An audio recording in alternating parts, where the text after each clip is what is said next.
안녕하세요. 오늘은 로보택시 런칭 이후에 초대박이 날 수 있는 새로운 파생 사업들에 대한 이야기를 전해드려 보겠습니다.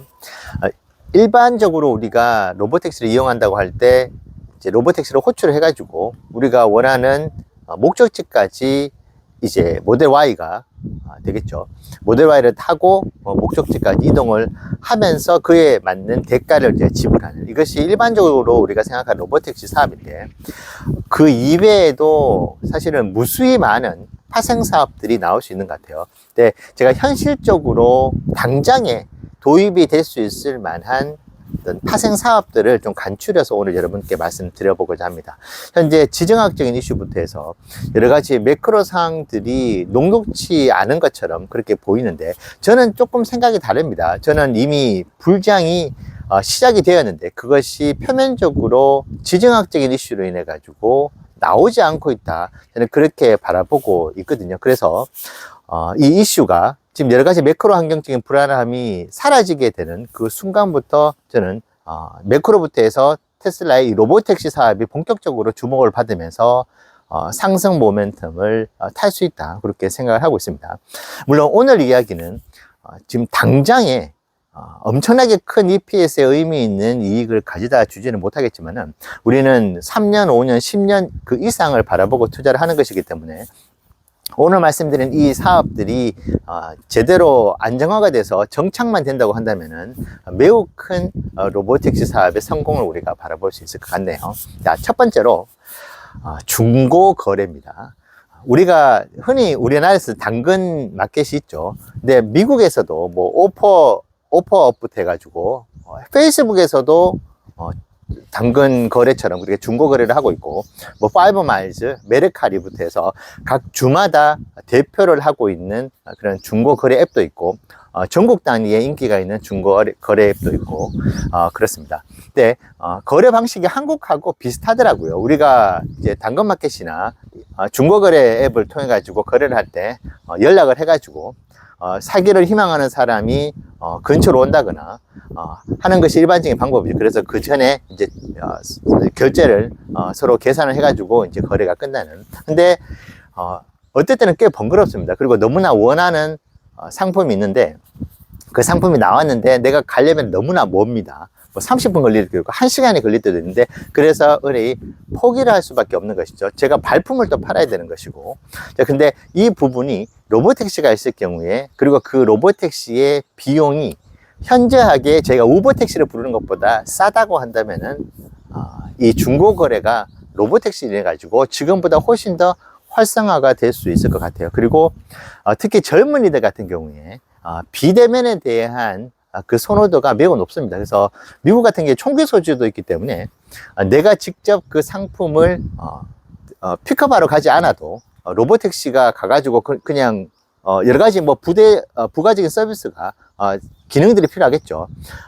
이제 문을 열 수 있는 기능이라든지. 그래서 그 상품이 로보택시 안에 이제 놓여지고 그 로보택시가 다시 내가 있는 곳으로 도착을 해서 그렇게 이제 거래가 이루어지는, 이것이 이루어진다고 한다면은 거리에 대한 제약도 없고, 누군가를 또 만나야 되는데 이 만나는 사람이 특히 여성분들 같은 경우에는 남자일 수도 있고 그럼 되게 좀 불안감도 있는 것이잖아요.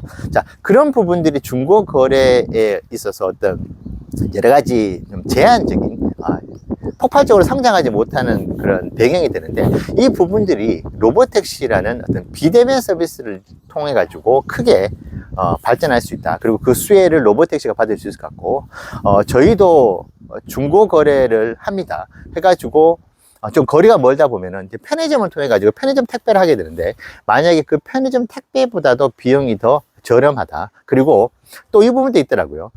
이 편의점을 통해 가지고 택배를 보낼 때 이 도착하는 시간이 아무래도 좀 느립니다. 근데 로보택시를 불러가지고 로보택시 안에 거래하는 상품을 실어가지고 보내게 되면은 훨씬 빠른 시일 내에 만족할 만한 상품을 고객한테 전달해 줄 수 있는 것이잖아요. 자, 그렇기 때문에 이 중고 거래 시장이 크게 활성화가 되면서 로보택시의 이익이 매우 커질 수 있다라는 생각을 하게 됩니다. 그리고 한국에만 존재를 하는데 이것이 미국에도 새롭게 지금도 있을 수 있어요. 대리운전 사업입니다. 자, 대리운전을 할 때 우리는 술을 마시죠, 보통. 그래서 음주 상태에서 운전을 해야 되느냐 말아야 되느냐, 당연히 음주운전을 하면 되지, 하면 안 되겠죠. 그런데 맥주 한 잔을 마셨는데, 두 잔을 마셨는데, 난 지금 멀쩡한데, 되게 애매모호한 상황이 벌어집니다. 근데 거기서 가장 큰 고민이 뭘까요?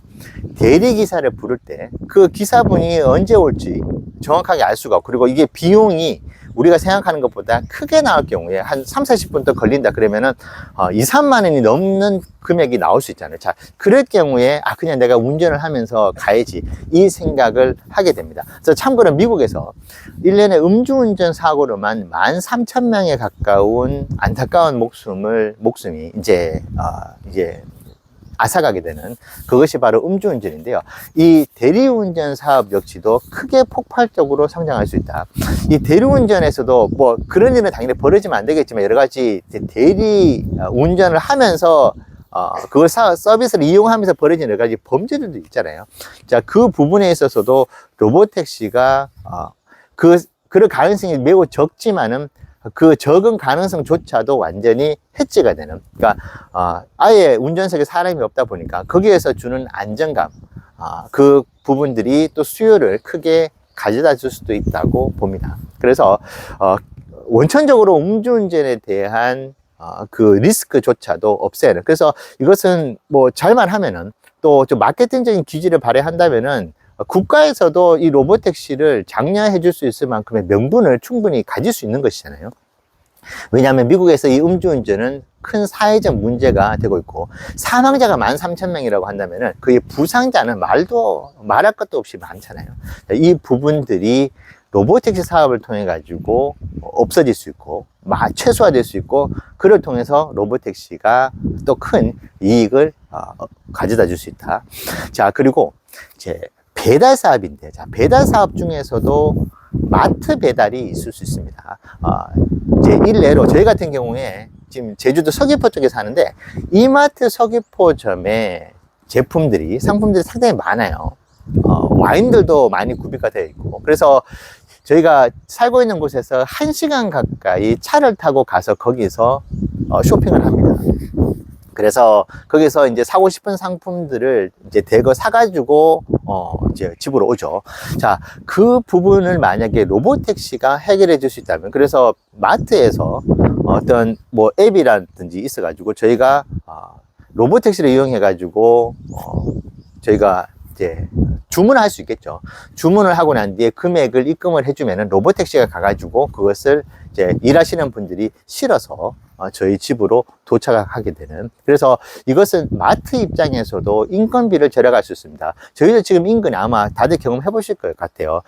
인근의 마트에서 일정 금액 이상의 금액을 이제 상품을 주문을 하게 될 경우에는 배달을 해주는데, 배달을 할 때 일을 하시는 분께서 이제 직접 이제 픽업을 해주시죠. 자, 그럴 경우에 마트에서 그 인건비가 들어가는데, 이 부분도 크게 해소가 되는 것이고, 훨씬 넓은 반경에서 상품을 판매를 할 수 있습니다. 그 대형마트 같은 경우에.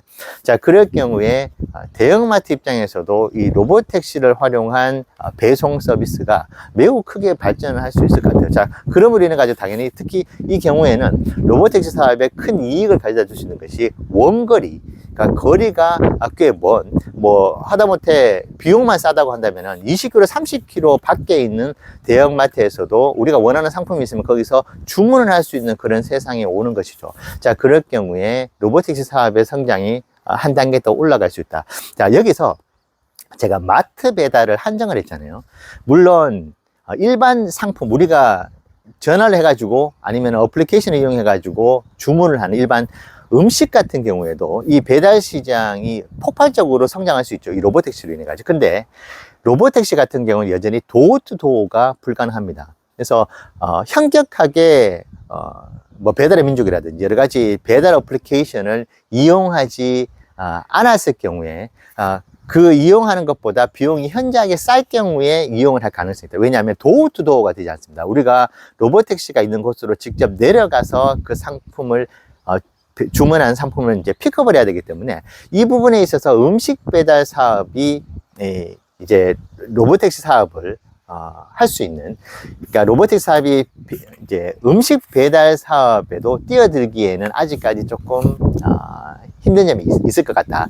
이것이 된다고만 한다면은 물론 여기서도 우리가 이제 배달 서비스를 이용할 때 이제 매장에서 일하시는 매장 사장님들도 지불하는 금액이 있고 일반 고객들도 지불하는 금액이 있는데, 그 지불하는 금액 대비해서 현저하게 낮을 경우에는 뭐 한번 내려가서 픽업을 하는 번거로움을 내가 감당을 하겠다고 할 수 있는데, 그것이 아니고서는 음식 배달 사업은 아직까지 힘들 수 있다. 하지만은 마트 배달, 그러니까 주문 금액 자체가 크고 대량의 상품을 우리가 마트에서 구매를 하잖아요. 자, 그런 마트 배달 같은 경우에는 충분히 로보택시 사업이 역할을 할 수 있다. 물론 모델 Y가 될 수 있고 모델 X도 가능할 수 있죠. 나중에 로보택시로. 자, 그럴 경우에 훨씬 적재 공간이 넓기 때문에 아마 뭐 20만원, 30만원어치를 실어 다 나를 수 있는 어떤 그 공간은 충분히 저는 되지 않을까 생각을 해보게 됩니다. 자, 그리고 이제 긴급 이송 서비스가 있을 수 있어요. 미국같이 엄청나게 큰 땅덩어리, 저희도 이제 13,000km 한번 횡단을 해봤는데 정말 급하게 어떤 물건을 보내야 되는 상황이 있습니다. 특히 막 LA에서 뉴욕까지 뭐 말도 안 되게 긴 어떤 장거리죠. 자, 그건 좀 극단적일 수 있겠지만 어쨌든 지금 내가 비행기에다가 이걸 실어 가지고 보낼 때 비용부터 해가지고 이 시간이 너무나 많이 걸린다. 자, 근데 이게 너무나 급해. 이것이 내가 뭐 온라인으로 보낼 수 있는 상황이 아니야. 그럴 경우에 어떤 물건들이겠죠. 그 물건들을 내가 있는 곳에서 한 500km, 700km까지 있는 멀리 떨어져 있는 곳에서 급하게 보내야 되는 상황. 그리고 뭐 내 자녀가 정말 급하게 어디로 이동을 해야 되는 정말 절체절명의 순간들이 올 수도 있는 것이잖아요. 자, 그럴 경우에 다른 모든 이동 수단에 비해 가지고 현격하게 빠르고 그리고 엄청나게 비용이 싼, 저희도 여행을 할 때 우버 택시 운전사분한테 우리가 어느 곳에서 어느 곳으로 이동을 하는 데 있어서 얼마가 드는지를 물어보니까 진짜 말도 안 되는 금액을 부르시긴 하더라고요. 왜냐하면 저희 입장에서는 그게 말도 안 되는 금액인데 우버 운전하시는 분께서는 자신의 인건비가 있기 때문에 이 금액을 받지 않으면 기름값부터 해가지고 뭐 감당이 안 된다고 이렇게 말씀하시더라고요.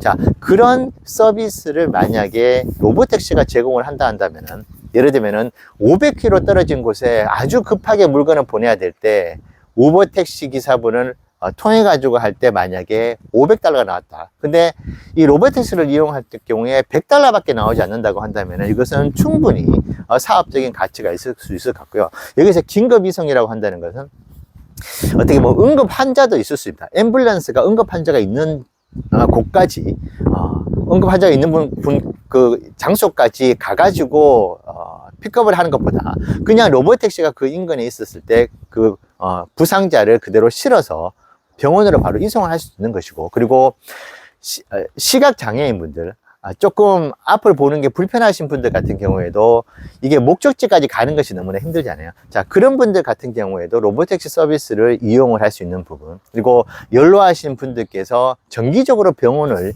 이용을 하실 그런 계획이 있으신 분들 같은 경우에도 이게 우버택시 부른다든지 중간에 어떤 그 과정이 필요하다고 한다면은 옷도 다 단정하게 입고 해야 되는데 그냥 바로 내 집에서 병원까지 간다고 한다면은 좀 극단적으로는 그냥 환자복을 입고 그냥 바로 집에서 출발해서 병원에 도착하는 것도 방법일 수 있는 것이거든요. 그래서 이 긴급한 이송 서비스 같은 경우에, 그리고 몸이 불편하시는 분들 같은 경우에 필요할 경우에, 이 경우에도 로보택시 서비스는 매우 크게 성장할 수 있을 것이라고 봅니다. 자, 그리고 마지막으로 이제 제주도로 놀러 오시는 분들을 제가 예를 들면은 제주공항 오셔가지고 이 너무나 멋진 날씨에 행복한 순간이 다가오기도 전에 렌터카 회사로 가야 되는 걱정을 합니다. 그래서 정말 그 중요한 그 첫 스타트 때 렌터카를 빌리러 가는 것인데, 만약에 제주공항에서 로보택시가 내가 원하는 장소에 와가지고 그냥 짐과 나를 픽업해 가지고 원하는 목적지까지 바로 갈 수 있다. 이것은 정말 큰 차이가 있을 수 있을 것 같아요. 제가 실제로 세계 여행을 하면서 가장 힘들었던 경우가 공항에서 우리가 실제로 여행하려고 하는, 머물려고 하는 숙소로 이동할 때, 그때가 너무 불편했거든요. 짐도 있다 보니까 대중교통, 지하철을 이용하기도 힘들고, 그러니까 택시를 이용을 해야 되는데 우버 택시 기사분이 어디에 있는지를 아는 것이 너무나 힘들어요. 그래서 그러면서 그 도시에 대한 이미지도 많이 깎아먹기도 하고, 그리고 비용조차도 물론 당연히 이제 7, 8만 원대가 기본적으로 나오는 경우들이 많았던 것 같아요. 그래서 이 공항에서 렌터카를 만약에 대체를 한다. 그리고 여행객들을 위해서 렌터카를 로보택시가 대체를 할 수만 있다고 한다면은, 그 역량만 놓고 봤었을 때도 매우 큰 로보택시의 수요가 있을 수 있다라는 생각을 해보게 됩니다. 그리고 제주도 여행하셨다가 공항으로 가실 때 항상 일정에 잡죠. 마지막 날에 렌터카를 반납을 하러 가야 됩니다. 아마 이 렌터카를 픽업하고 렌터카를 반납하는 그 일정만으로도 반나절 이상 지나갈 것 같아요. 자, 이 부분은 전 세계적으로도 통용이 됩니다.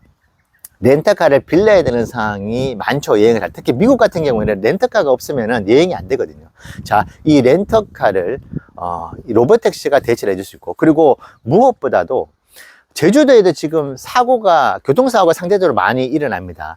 렌터카 운전하시는 분들의 운전 실력이 떨어진다기보다는 제주도라는 지형에 익숙하지 않죠. 우리가 여행하는 어느 도시든 차를 가지고 이동을 한다는 것은 매우 부담스러울 수밖에 없습니다. 사고 위험이 아무래도 확률적으로 더 높잖아요. 자, 이 부분을 로보택시가 또 해결해 줄 수 있는 것이고, 그리고 주차 문제에 있어서도 내가 가는 여행지에서 어떤 형태의 어떻게 이제 주차를 해야 되는지에 대해서도 정확하게 그 법규도 있는 것이고, 저희도 여행하다가 $130 벌금을 물기도 했었거든요. 주차를 잘못해가지고. 자, 이런 부분들까지도 로보택시가 해소해 줄 수 있다고 한다면은, 이 로보택시 사업이 단순하게 일반 이용객을 출발지에서 목적지까지 바래다 주는 그 기능 이외에 무궁무진한 사업이 기다리고 있다. 하지만 시간이 다소 걸릴 수 있는 부분들은 있겠지만, 우리가 5년, 10년을 로보택시를 바라보면서 투자를 한다고 한다면은 조금은 지금의 매크로 환경들, 여러 가지 지정학적인 리스크에서 조금은 마음 편하게 투자를 할 수 있지 않을까 생각을 해봅니다. 네, 오늘 영상 로보택시 사업의 새로운 비즈니스를 이해하는 데 도움이 되시면 좋겠습니다. 감사합니다.